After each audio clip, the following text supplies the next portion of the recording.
everybody. Summers Pendarvis with Weigert Builders Pendarvis Company. Here today with Justin Guy of Phoenix Factory, Edgefield, Old Edgefield Pottery. Okay, got it right.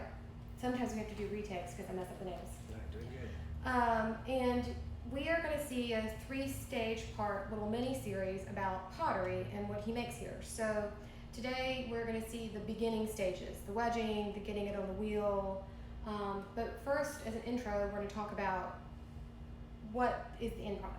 So this is roughly what we're going for. This is the destination, so we're going to look for about a 4-gallon piece. This one's decorated and finished up, of course, but this is where we're going. It's going to start out looking as a massless lump of clay, but hopefully, if we do everything right, it'll end up looking something like this. Okay, so what would this have been used for? Food storage. That was the main objective of the 1800s, was to store your calories so you could use them in the lean months, as they call them, January, February, so on. So this one would have stored meat, vegetables. Basically, it was a large type of can. Pickled, brined. Pickled, brine, exactly. Whatever meat, you probably would have had a layer of fat on top. Layer of fat, and then probably a piece of cheesecloth tied around this little loop here, and then paraffin wax on top of that.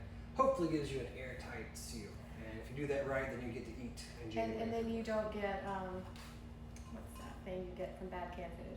A number of things. Yeah, quality of food was very much the concern of the 1800s. They did not trust water, so everybody mixed alcohol just to sterilize it. Everything was suspect, so food preparation and preservation was number one on a lot of people's lists. Beer. Beer, absolutely. You get to be a vegetarian and still drink beer. Mm-hmm. So, yes. Well, this is a beautiful pot, and I love the glazing. So talk about this slight, I don't know if the image is going to come up, there's slight blue. Yeah, a little bit of dash of blue up there. That's what we call rutile. It's an impure form of titanium dioxide that occurs in the clays here, and just gives a nice flash of blue. You never really get a whole blue pot. I get a lot of questions as far as making blue pots and pink pots and red pots, but green with a nice flash of blue, that's really what That's your goal. That's the goal. You can make blue pots and pink pots, but that is not true Edgefield pottery. That's correct. Well, thank you, Justin, and let's go see what it looks like on the wheel. All right, I'll show you. Thanks. All right, so this is where we keep the sacred clay. And it goes in here. And where do you get your clay? From all over. There's we get 3 main sources. Down the Savannah is a nice blue clay. Down towards Aiken is a really nice white kaolin-based clay. And then up towards Greenwood, it turns very, very dark red. So lots of iron oxide and lots of that wonderful coloring that we attribute that Edgefield green to. And so what sort of clay is this? This is just a combination of all 3. You can rarely find a good turnable clay in one place. So you want to dig from about 3 or 4 different places. You mix those together and you should get a turnable, fireable, usable clay. And explain to people who don't know, what is wedging and why do you do it? It's literally taking a wedge of clay, as we can see here, and mixing it by hand, obviously. And this creates this is the best way we know how to mix it by hand, is simply the wedging and kneading process. If anybody has ever made bread, then it's basically the same process from here on out. We're just mixing the clay. When it comes out of the barrel, it is not homogeneous, it's not very even, so this is the process we use to get it as even as possible before it goes on the wheel. And to get air pockets out, correct? Air pockets out, yes, absolutely. We also call it bulldogging or ram's heading, as you can see. Yep, that's what I was taught, the ram's head. You got it.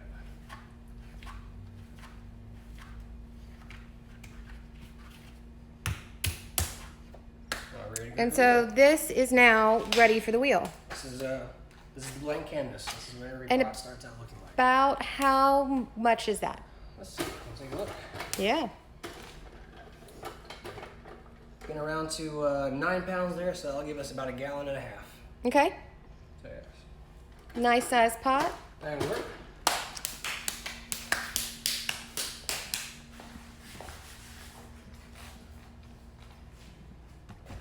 Get a broken in towel here.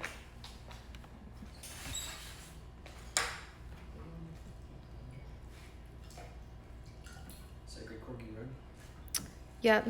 Queen's Corgi. There you go.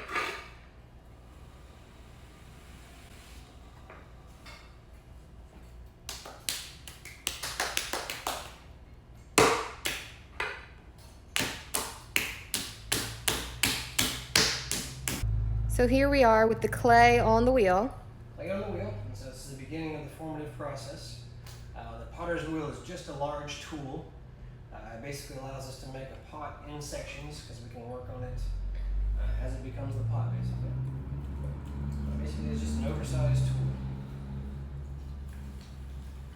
In the old days, if you knew anybody whose last name was Turner, as back in the day, a lot of people took the name of their trade. Their last name was Turner. They were probably either a pottery turner or a wood turner. Okay. That was the Turner's Corner store up on the square, so probably somewhere in their long history. There's clay or wood or some artisan craft.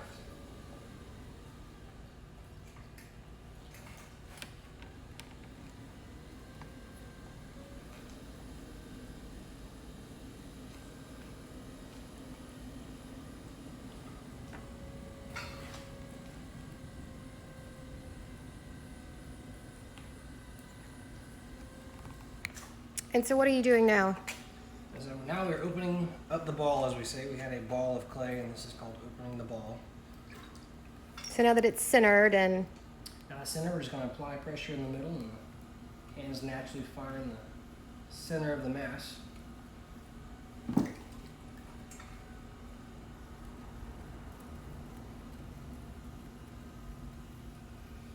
open up, we build the pot from the bottom up. So we'll take one of our tools here. It's called a rib. It's basically just a piece of wood. And sort of work the inside and then work the outside, and then we'll start to grow the pot, so to speak.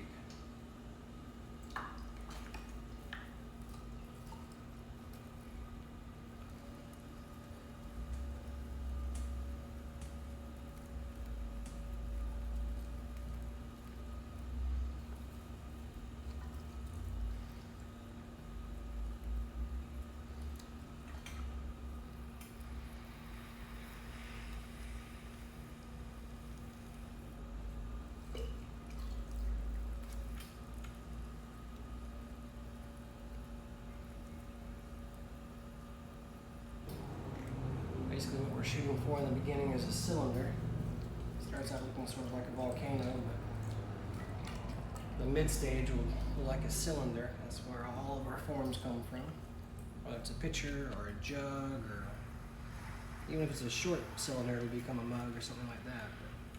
But everything comes from a cylinder.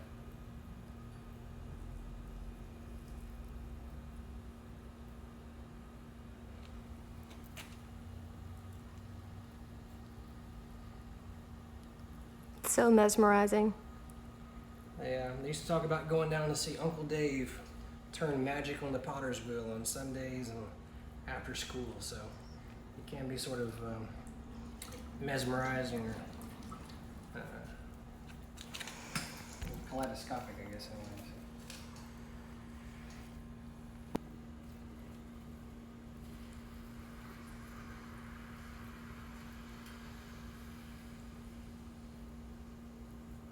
So this stage we're basically just squeezing the clay, and it has nowhere to go but up.